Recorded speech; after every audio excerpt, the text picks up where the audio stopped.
Hey everybody, this is a quick video in case you have a Costar, Arecont, Vision, Contera, Dome camera, and you need to do a hard reset to the factory default settings on it.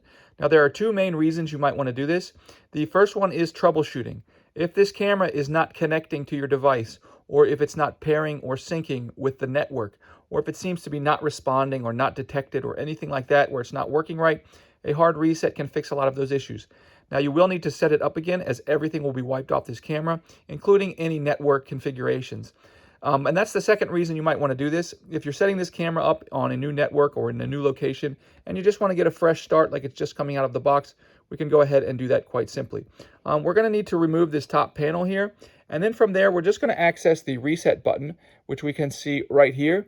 And now what we're going to do is we're going to need to press and hold that reset button for greater than 5 seconds.